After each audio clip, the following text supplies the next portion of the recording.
On May 25th, 2012, a chilling message appeared on Forshan. Tomorrow you're going to see something so messed up, it'll make you question humanity. Most users scrolled past. Just another edgy post on an infamously chaotic website.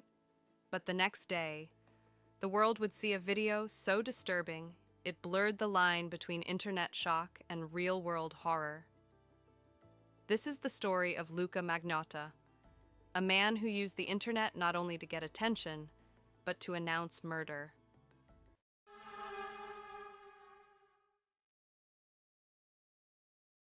Luka Magnotta was born Eric Newman in Toronto, Canada, in 1982. He had a troubled childhood, reports of abuse, isolation, and a fractured family life. Diagnosed with schizophrenia in his teens, Luka would struggle to form real relationships. Instead, he found solace in a mirror and in the internet. As he grew older, he began working as a model, an escort, and briefly as an adult film actor. But none of that satisfied him. He wanted to be famous. And if he couldn't be famous for talent, he'd settle for infamy. Luka created dozens, possibly hundreds, of fake online profiles. Each one praised him, defended him, or linked to images of himself. He even started rumors that he was dating infamous serial killer Karla Homolka, just to generate attention. It wasn't enough.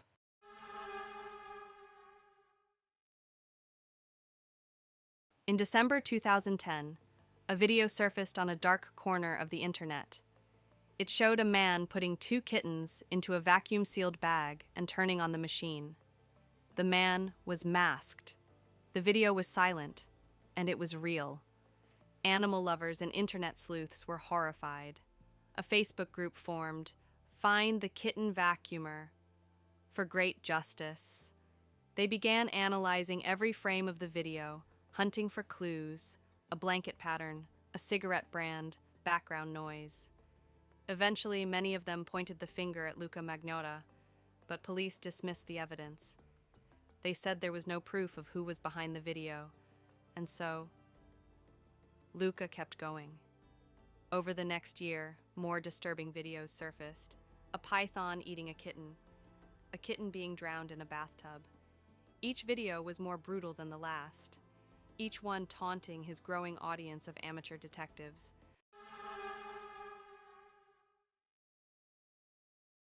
On May 25th, 2012, an anonymous user posted to Forshan, "Watch what I do tomorrow." Some thought it was trolling. Some took screenshots. No one took it seriously. The next day, a video titled "One Lunatic, One Ice Pick" appeared on a shock site. It showed a young man, later identified as Lin Jun, a Chinese international student, tied to a bed frame. Over 11 minutes, the video showed the man being stabbed, dismembered, and assaulted. An ice pick, a knife, a song playing in the background. True Faith by New Order. The killer even posed with the body. And then the video ended, posted anonymously, and shared through 4chan.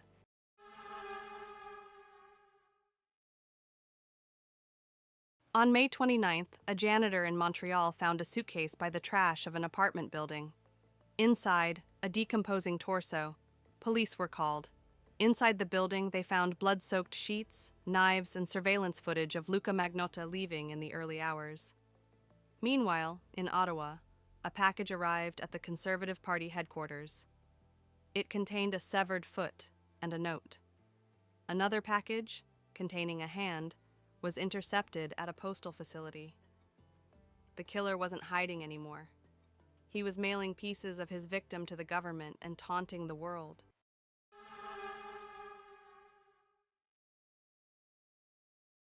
By this time, Luka was gone. Interpol issued a red notice. Police across the globe began tracking him. He fled to Paris, then to Berlin. Eventually, on June 4th, 2012, he walked into an internet cafe in Berlin. He was checking news stories about himself. The clerk recognized him and called the police. Luka Magnotta was arrested without incident. His international run had ended exactly where it began, at a computer.